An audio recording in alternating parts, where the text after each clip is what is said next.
Welcome to News Analysis. I am Taiwo James Ayeni.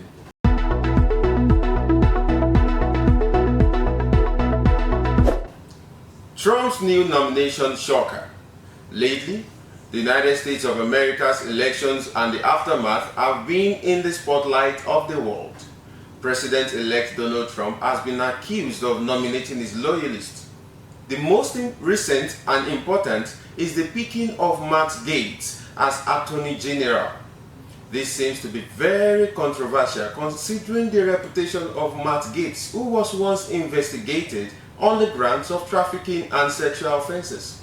D.C. today bracing for the return of Donald Trump to the presidency. Within the last hour, Trump making clear just what kind of presidency he had in mind all along by naming Congressman Matt Gaetz as his choice to be the country's attorney general. Trump making that news in a social media post by saying that Gaetz will, quote, end weaponized government, which is in and of itself a delusion of the far right. It is yet another sign, though, that Donald Trump is rewarding loyalty this time above everything else as he builds a new cabinet. Since Gaetz was all in on Donald Trump's attempt to overturn the 2020 election. In fact, he was so concerned about his criminal exposure that he asked Donald Trump for a pardon in the last days of Trump's first presidency. Gaetz was also under investigation for sex trafficking as recently as 2023. He will now lead the department that once investigated him, should he be confirmed. That breaking news is where we start today with former top prosecutor at the Department of Justice, Andrew Weissmann, and former Democratic Senator and MSNBC political analyst, Claire McCaskill. So, Andrew Weissmann, this to me, while shocking and galling, is the least surprising thing Trump has done since he won. I think since he won Tuesday night, yesterday he put Marco Rubio atop the State Department, and people at this table said, oh, this isn't going to be so bad. On Monday, he made the announcement that he would turn to recess appointments. It's obvious that this trio of Fox News anchors, Matt Gaetz, whose biggest war in Washington is with Kevin McCarthy, and Tulsi Gabbard, was what the recess appointment was all about. Yeah, I sort of had two reactions to this announcement, and one is very similar to yours, which is we have in the president-elect somebody who is clearly not tethered to facts or law. With respect to facts, we know he has said repeatedly that there was a fraud in the election and he won it, and we know that is not true, and he lost all of the cases but one, and that one was on some technical issue. So he is adhering to a world where facts and law don't matter. And so we shouldn't be surprised that he has selected to nominate, yet to be confirmed, somebody for the Attorney General and somebody for the Department of National Intelligence that are not just unqualified, but have shown that they're untethered to the facts and maybe also the law. So that shouldn't be surprising. And the other is really this idea of that somehow Matt Gaetz is going to be the person who prevents and stops weaponization when he is the exhibit A to weaponization. I mean, we are in pure George Orwell 1984 land where, they say black is white and we're supposed to believe it. Claire, the rub is that people like Matt Gaetz are, well, let me just show you. They're laughing stocks on the right. Let me show you what Claire's in here. Oh, we're working on this, but let me share some of the things that folks on the right have said about him with you, Claire. Eric Hirschman, who was White House counsel for Donald Trump, I think the country got to know him during the January 6th Select Committee hearings, confirmed on the record in his deposition. When asked, was Representative Gaetz requesting a pardon? Eric Hirschman, I believe so. The general tone was, we may get prosecuted because we were defensive of the president's positions on things. Question, how do you know that Congressman Gaetz asked for a pardon? John McEntee, he told me. Tell me about that. John McEntee, he told me he'd asked Meadows for a pardon. Cassidy Hutchinson, Gaetz was personally pushing for a pardon, and he was doing so since early December. Asked by Adam Kinzinger, the only reason I know to ask for a pardon is because you think you've committed a crime. Claire, this is the kind of person you also install if your plan is what you talked about on the campaign trail and what you insisted, even in friendly interviews, wasn't your plan, and that's retribution. Yeah, there's a couple of things about this. First, I have to think that there are more than 4 votes that would not show up for Matt Gaetz in the Republican caucus. I did a quick rundown of the Republican senators, and I came up with 11 names that I think would likely oppose a Matt Gaetz. Now, half or more of those could disappoint America and vote for someone who is so wholly unqualified for this job in so many ways. But is Donald Trump nominating him so that he can get Tulsi Gabbard through, or maybe this Fox News contributor? We've gone from only hiring the best people to only hiring people that are completely unqualified for the jobs that they are being nominated for. The Fox News guy, he's never run anything. And this is a huge enterprise, the Department of Defense. Matt Gaetz has no experience that would lend itself towards running the Department of Justice and everything that's involved there. And people think the Department of Justice is just about, who's getting prosecuted, that we're talking about on national news. We're talking about a huge swath of criminals in this country and running a department with integrity, going after bad guys that are breaking the law, whether it's drugs or bank robberies or other serious crimes, criminal enterprises that are complex and difficult. I mean, Andrew can tell you all this. It is shocking. I guess I shouldn't be shocked, but it sure is nervy for somebody who has his own ethical problems to be nominated for a job that has had really some stellar men and women running that department in my lifetime and, frankly, in the history of this country.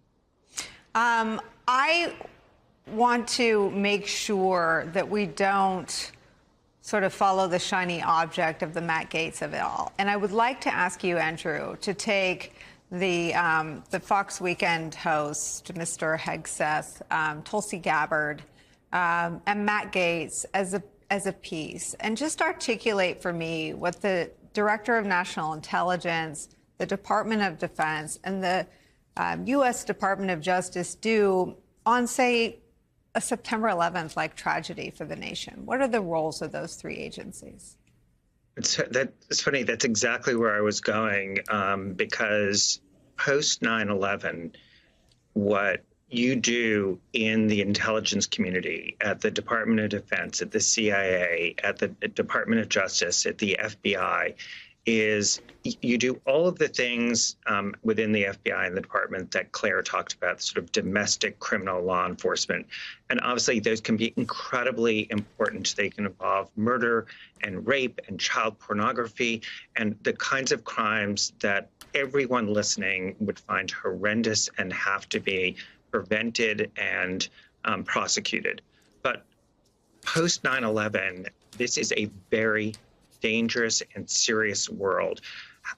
It is absolutely imperative that those agencies are operated by experienced adults, people who know what they're doing, who can make this country safe. Part of that is knowing the intelligence community, understanding triage, what are real threats, what are not so real threats, and also being able to build really important relationships with countries around the world, those who are sort of publicly friendly to us and those who are willing to be friendly and provide information, but in a quiet way. So having those diplomatic skills is incredibly important in order to make this country safe. Just to be clear, it's about safety of Americans and other people living in this country. Having people who are not qualified or not serious is something that endangers this country. I have to say, like, sort of first reaction to these nominations is that they must be sort of like test balloons, because it's so unimaginable that that is what you would do for a topic that is so serious. And I really truly hope that Claire is right, that we're going to see that sort of adult supervision come from the Senate in an area that is so important to all of our safety. Well, and I guess, you know, the only thing that I would say before everyone loses their collective minds here over the lack of seriousness is that Donald Trump wasn't elected to put Tulsi Gabbard in charge of national security or Matt Gaetz in charge of the Department of Justice or the Fox Weekend guy whose name what is his name? Pete Hegseth.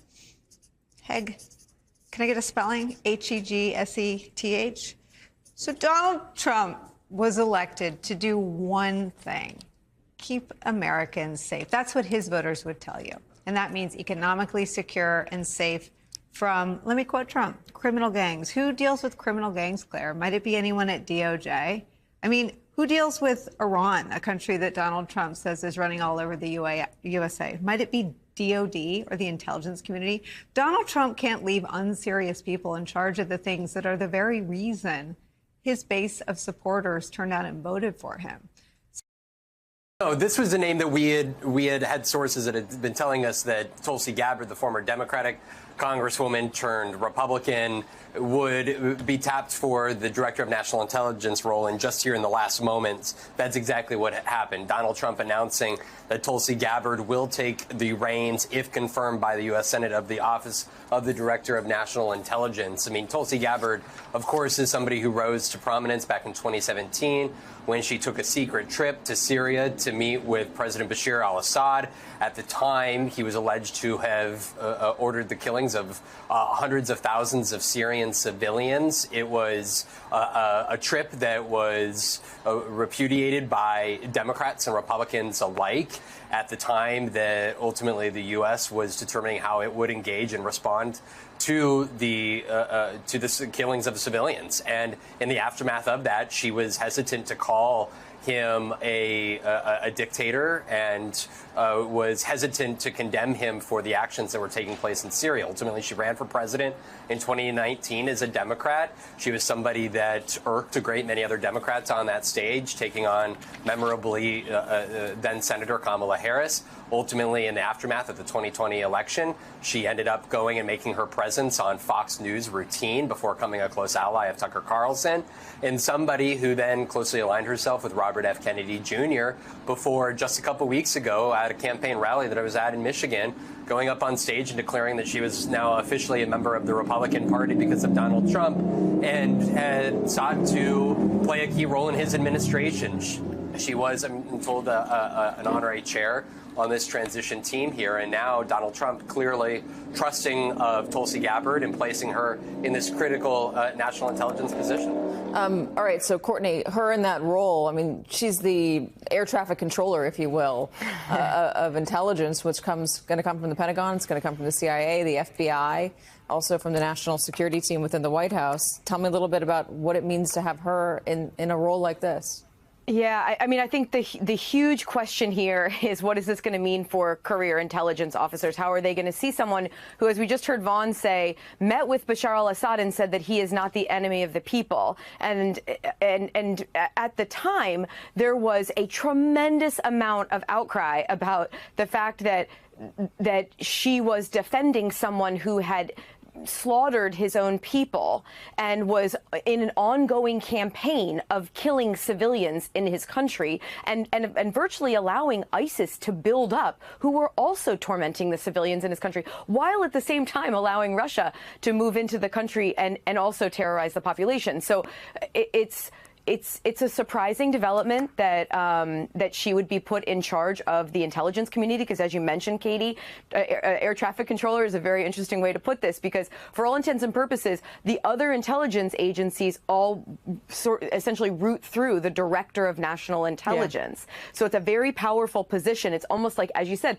it's a gatherer, but it's also an aggregator of that information, that intelligence. And we all know Donald Trump has been very outspoken, and many people around him about their feelings that they don't trust the U.S. intelligence agencies and they don't trust their products. So the huge question now is, how could that manifest with a Tulsi Gabbard at the head of that agency?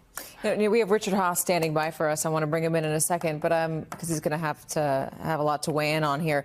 But Jake, I want to ask you first, confirmation for Tulsi Gabbard, would she meet any resistance? This is going to be the most difficult nomination to get through the United States Senate, period, hard stop. I mean, this and Hegseth, right? I mean, I don't know that Tulsi Gabbard gets confirmed by the Senate. Let me just put it that way. Again, he has chosen a lot of people with easy paths to confirmation. John Ratcliffe at the CIA, Marco Rubio, Kristi Noem, all of those folks will get confirmed. I mean, Marco Rubio could probably almost get confirmed on voice vote. He won't, but he probably could get close. Tulsi Gabbard is going to be extraordinarily difficult. And it's just a tough pill to swallow because senators are, as we just saw, Katie, in the Senate leadership race earlier today, the whole right Trump Twitter sphere went crazy over Rick Scott and all of that and said he should be the leader, and senators didn't really care. So I think you're going to see a lot of that when it comes to these nominations. And remember, Mitch McConnell is another free agent when it comes to these nominations.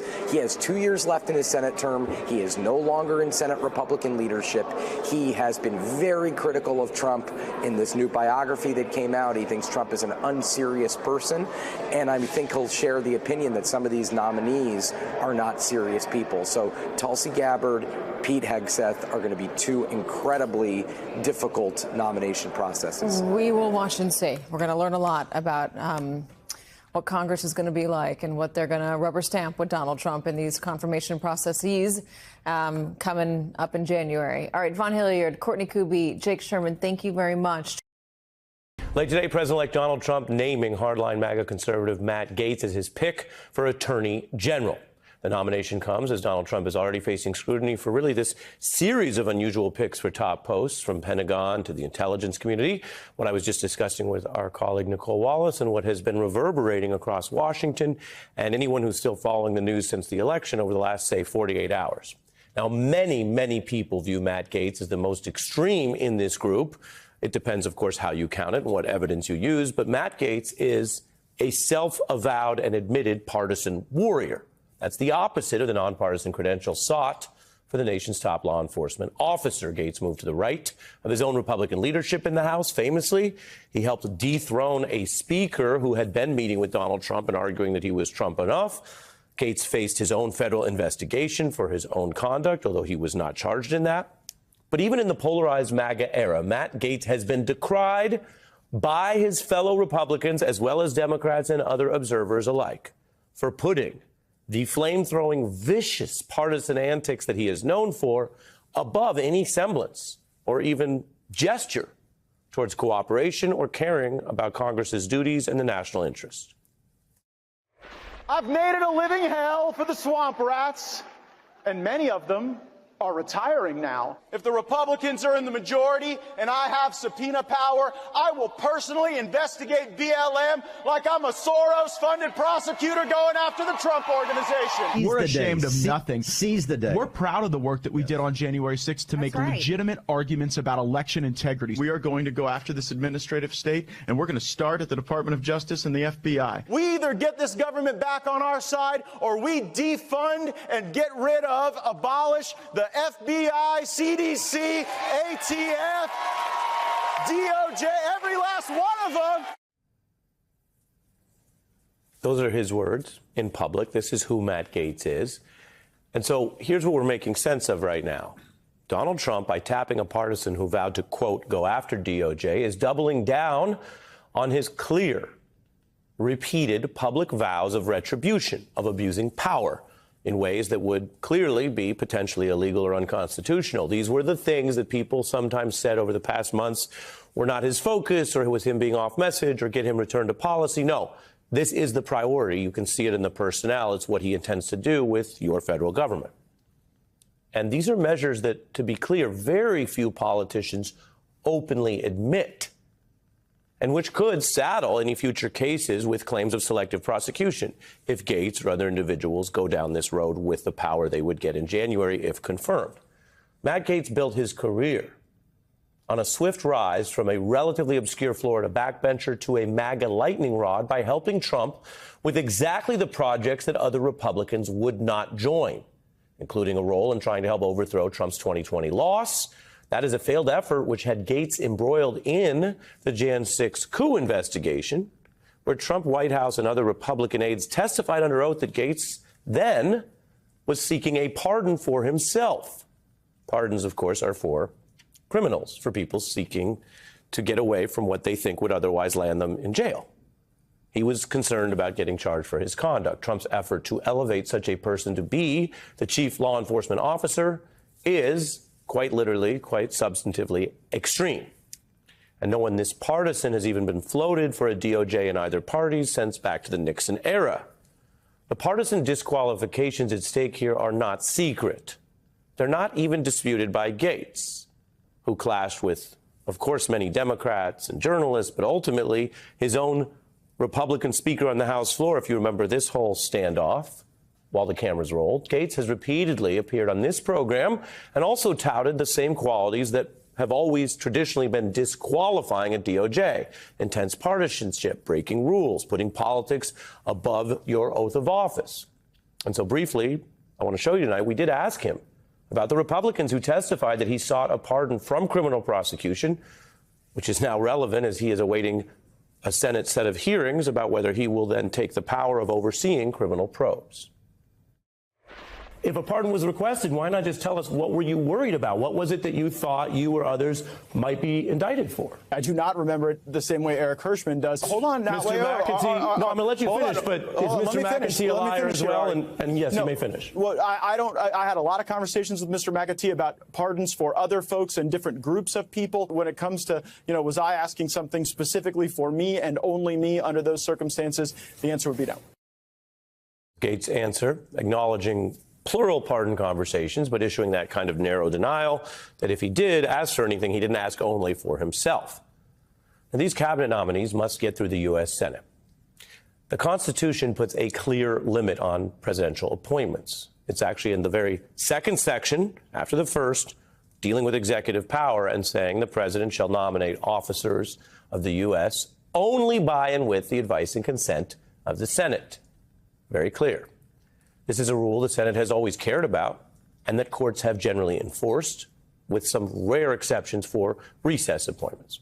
There's no precedent for breaking this rule with a high-ranking post like Attorney General or Defense Secretary at the beginning of an administration when there isn't a recess with the intent to serve potentially up to 4 years, for putting people in those top jobs without Senate approval. One Republican senator today is already publicly expressing concern about Gaetz. Several House Republicans reportedly gasped when hearing the Gaetz news today in a closed-door party meeting. Again, quoting my colleague Nicole Wallace, the shock comes first, but is not necessarily the point.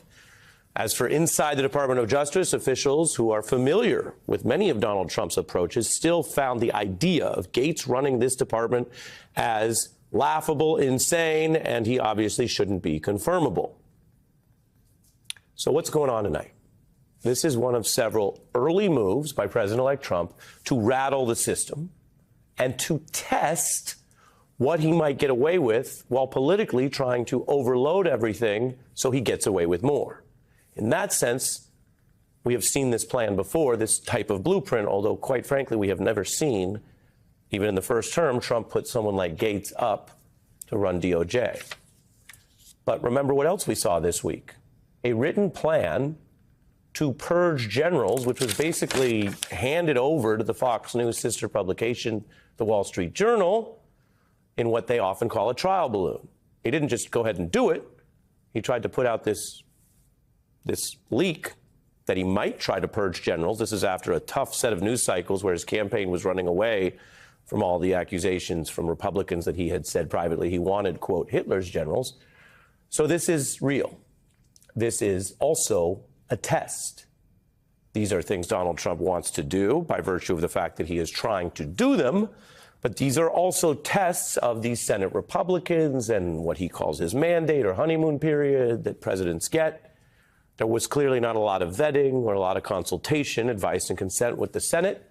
It is a test to see what he can get away with, and it is a test to see whether you and citizens of this country who are understandably maybe a little tired of all this and just exhausted by an election we lived through, but whether you are still paying attention. As promised, I'm joined by two veterans of the DOJ, former U.S. Attorney for the famed Southern District of New York, David Kelly, also my former boss, and Barrett Berger, former federal prosecutor in that and the Eastern District of New York.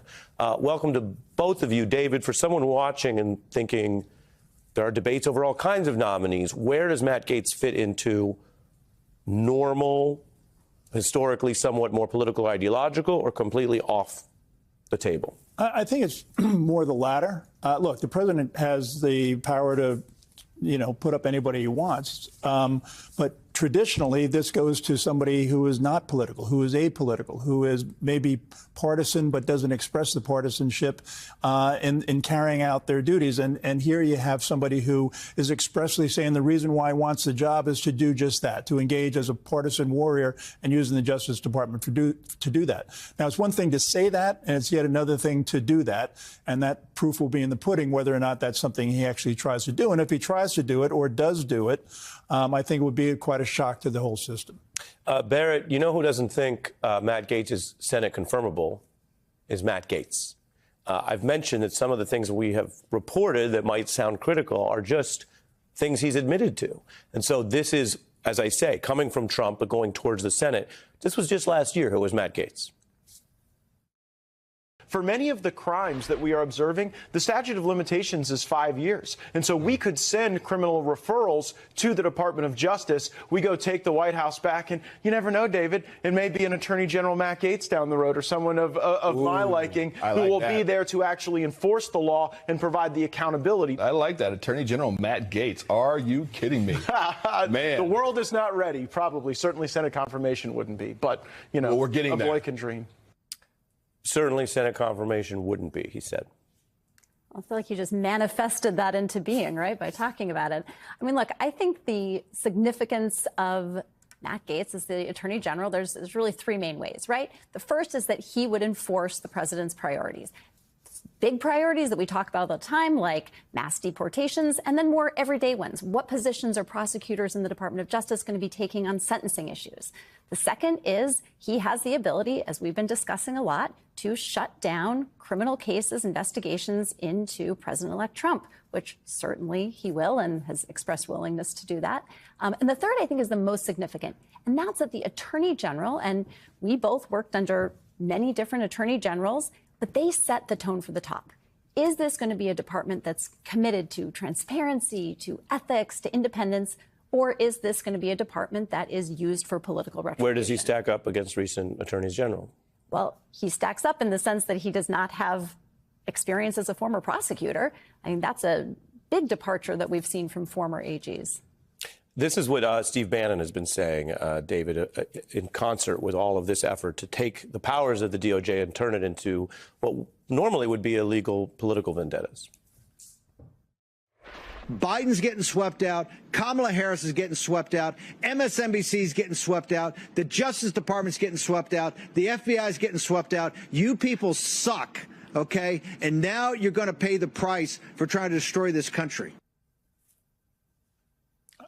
I don't know if there's really words to respond to that. Look, it certainly sounds like, excessive abuse of power if Steve Bannon had any.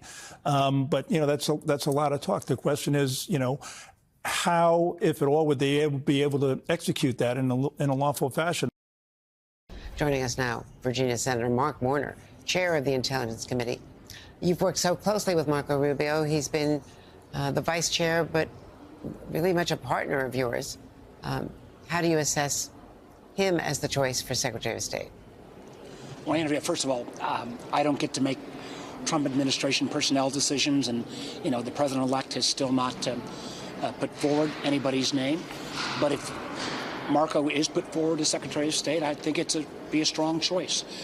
He and I don't agree on a lot of things, but we've always found a way to work together. And I think most importantly, he knows and understands the absolutely critical role that our American leadership plays. And Senator, what about China? Because he is considerably more hawkish, I think, than you are on China. Well, I think listen, we've never faced a challenge like China where we have an economic competitor across so many technology domains. He may have gone further than I in certain areas, but I think having somebody that's vigilant against China's, particularly technology advancement, that's direct competition to us, I think having that voice is important. And Senator Rubio is not the only, choice that we've been talking about here today. A very surprising choice to a lot of people is Pete Hegseth of Fox News, a television person more than anything else. Pete Hegseth for the Pentagon. He is a military veteran from both Iraq and Afghanistan, but he's never managed an $800 billion budget or $1.3 million, active duty forces. Yeah, Andrea, I respect this gentleman's service, and I know he's been a decorated veteran, but I've been to the Pentagon many times. It takes a while to find the bathroom. You're talking about the largest workforce in America, and that's just with the official Pentagon employees. You've also got all of the contractor community. To throw someone in with no management experience into this enterprise, particularly if on one hand you've got other folks in the Trump orbit talking about bringing government efficiency, I'm going to meet the guy and I'll make an assessment, but that's an awful big hill to climb, because I don't understand how that corresponds with trying to have somebody that's going to bring efficiency to the government. What about the choice of John Ratcliffe for CIA? I worked with John Ratcliffe when he was DNI. I even supported him for that position. While initially I did not, but CIA I've got some questions. I respect Ratcliffe's service, but I'm going to have some important questions before I weigh in on his nomination for CIA director. And Special Counsel Jack Smith is going to resign, we are told, before Donald Trump can fire him, issuing a report. But a source familiar with the matter tells us that we could expect to see that report from Jack Smith. What's your reaction to that being the outcome? Of course, the Supreme Court's immunity decision put a cold stop and slowed down that prosecution. Andrea, I wish. I think for the American people, it would have been good to go ahead and litigate this so this cloud is not overhanging. I wish, in retrospect, obviously, this could have been moved quicker, but I'm not surprised at all. In light of the immunity decision, that Jack Smith is going to finish his job and get out of Dodge or get out of that position before Donald Trump comes in. Doesn't surprise me at all. And we also know that there's a new ambassador chosen for Israel subject to confirmation, and that is Mike Huckabee, who has said that he's in favor of annexation of the West Bank and has some notable views on that, as well as Steve Witkoff, a real estate guy and a head of the inaugural committee, a big Trump friend and golf partner and donor, to be the new envoy, the new diplomat to the Middle East. Mr. Witkoff, Mr. Witkoff, I don't know. Actually, Mike Huckabee and I worked closely together when we were both heads of the National Governors Association. I've known him a long time, like him interpersonally.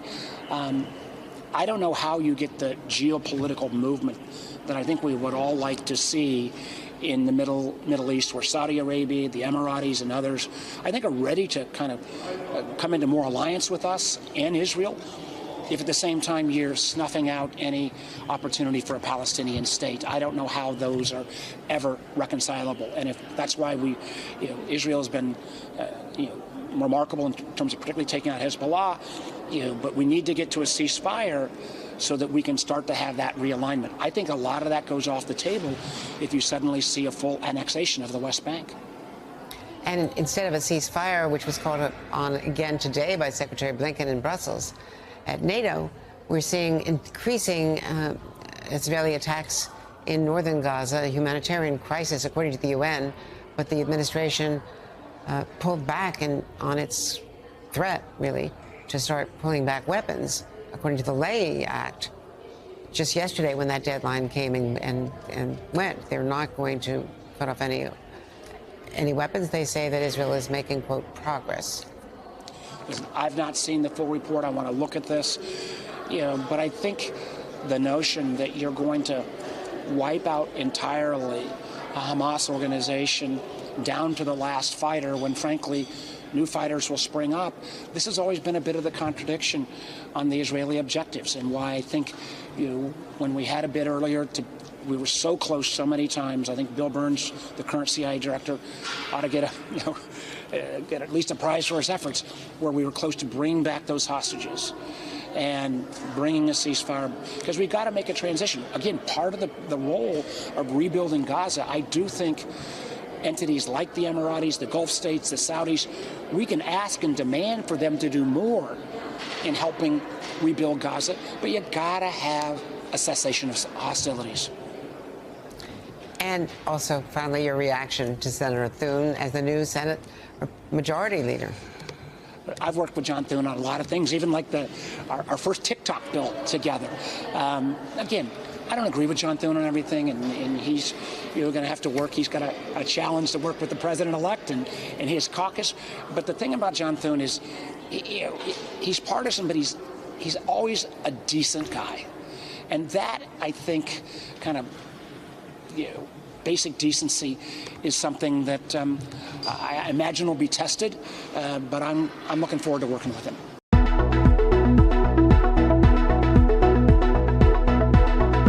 While all the insinuations go on, it is expedient to establish that Matt has never been pronounced guilty nor convicted of any of the allegations.